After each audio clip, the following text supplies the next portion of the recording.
guys, welcome to episode 6 of the Side Hustlers Handbook. I'm Emiley, your go-to girl for everything marketing and business related, and I'm here to help you hustle smarter, not harder. So if you're just joining me for the first time, welcome. I'm so happy to have you here. But if you've been following me for a little while, you would have noticed a bit of a topic theme over the last few weeks around getting your product onto a blog. So if you are just joining me for the first time, make sure you go back and have a look at some of those videos. They're really important steps that reach this point, which is actually creating the pitch email. So the pitch email is obviously the pinnacle of this whole topic.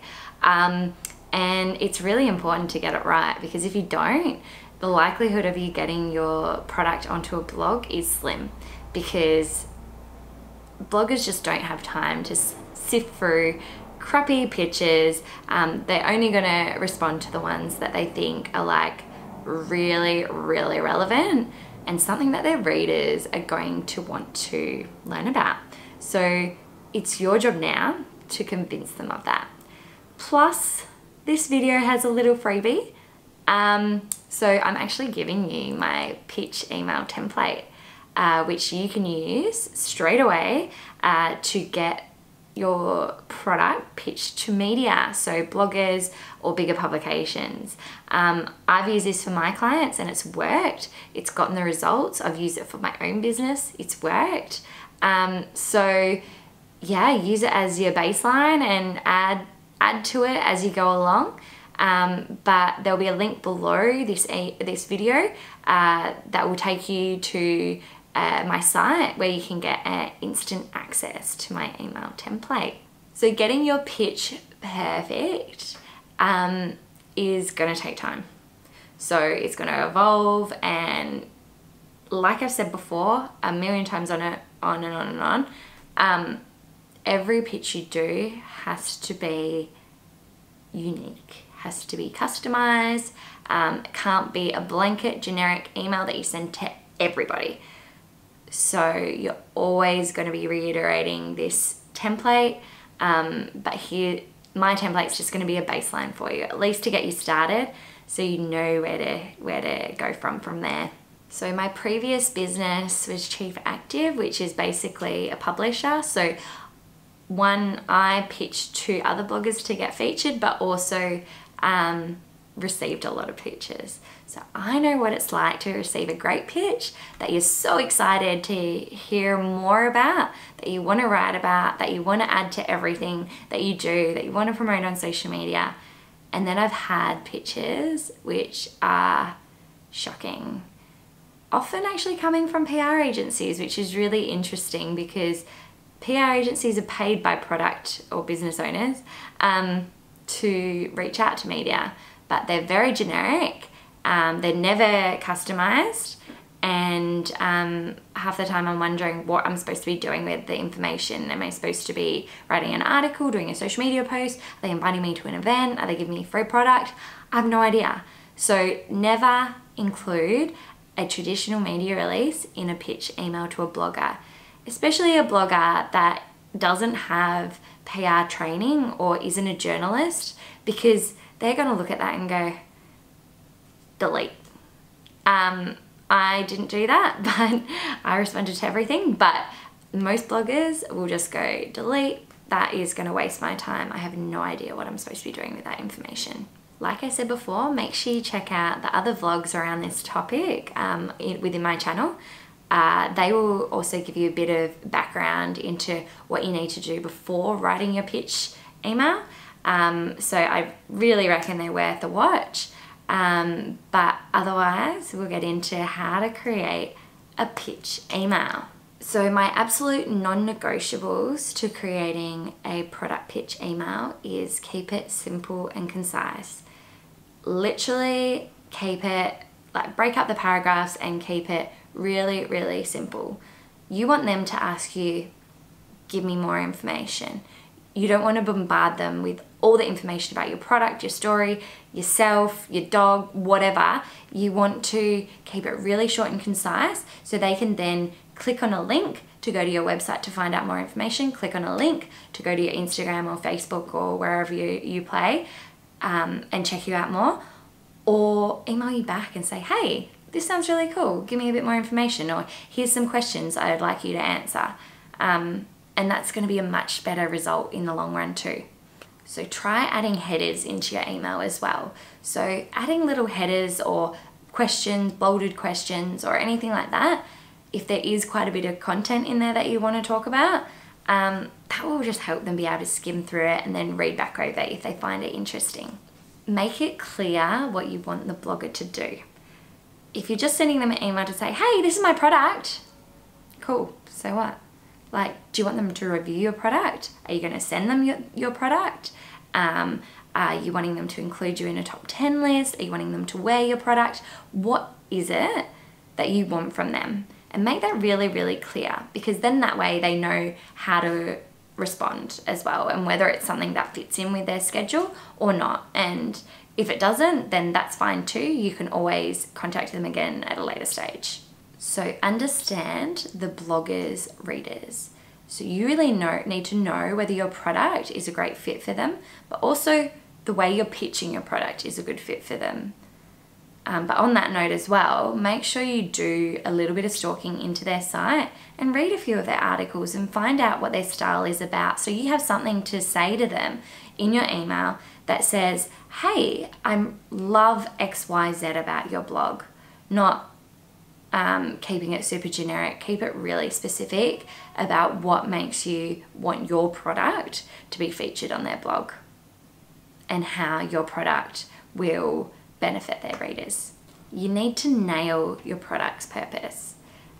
You're obviously doing this for a reason, so make sure it's super clear what that reason is and what is your unique selling proposition. So what makes you different to every other product out there? If you've got a brand of protein or you've got a yoga pant company, there's so many out there. So what makes you different? There's obviously a reason you've done it, because there's been a gap in the market. So what is that gap you're trying to fill? Make sure you add a personal touch, whether that's something around what day of the week it is, what the weather's like, even if it's you've done a bit of stalking on their Instagram and they've just been on holiday somewhere, ask them how their holiday was. You know, keep it personable. You're building a relationship with this person. It's not super, super corporate. Bloggers are never from that really, approaching their business from that really corporate perspective. They want to have fun with it, and that's why they're doing it. A lot of bloggers are actually doing this as a side hustle themselves. So how do you, engage with that person rather than thinking all the time, I got to keep this strictly professional and it's just about business? Because if you can make them like you, then you're going to be more likely to have them promote your product. And don't forget to add links to your email. This is so important, because you never want them to have to feel, oh, I'd love more information, but now I've got to Google it.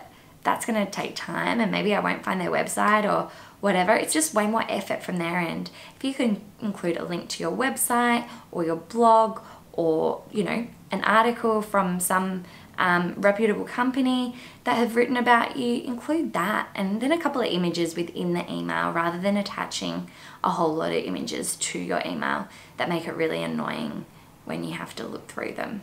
Remember, this pitch is a little taster of about you. You want them to ask questions and go, hey, I want to find out more about this brand. It sounds awesome. So keep it short and simple, concise, to the point, relevant, and, tell them why your product is going to be interesting to their readers. At the end of the day, that's the whole purpose. Plus, if you have a product that you could send them for free, so especially food related things or beauty related things, I would do this every time. And because how can they talk about your product if they've never tried it? You never know, you might get really lucky and they might do an Instagram story of receiving the product as well, which would be a double whammy, really. And then follow that up with, what you would like from them from an article perspective, how you'd like them to feature you. If your product's too expensive to send to every blogger, I completely understand, especially if it's something, you know, a more substantial, or it's like a $100 item or something like that. I would still send it to your hell yes bloggers, especially the ones that would use their own imagery.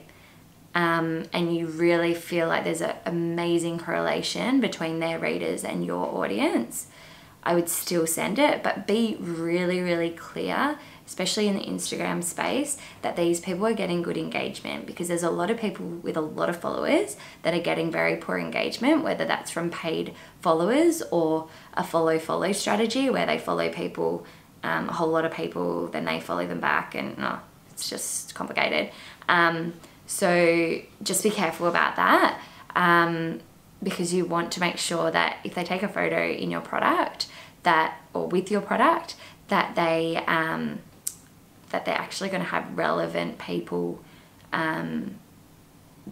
wanting to learn more about your product. But remember, this is free promotion. So while even if you're sending something for free, doesn't mean they have to write something at all, let alone anything positive.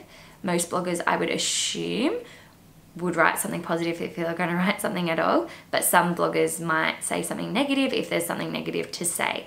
So just be aware of that. So make sure you check out what they're writing about already. If they're a really critical blogger, I don't know, I maybe wouldn't send them something. But unless your product's amazing, which I'm sure it is, but if they just often write lovely things about lots of different businesses, then why not go for it? So one of the hardest parts about pitching to bloggers is getting started, which is why I've created a template just for you. So if you want to take full advantage of this video and put this into practice, click the link in my description and you will get instant access to my email template that I've used for my business and also for my clients. It has worked before, so it's going to work for you too. And I'd love to hear your stories about the blogs you get featured on. And yeah, I hope you got so much out of this video. Please subscribe. You're going to hear so much more from me. I'm doing a video every week, so there's so much content to delve into. But let me know if there's anything specific you would like covered in the comments below, and I'll see if I can record a video about it. So please like, share, spread the love, all of the love everywhere. And I hope you got so much out of this video. Anyway, that's it from me for today. Bye for now.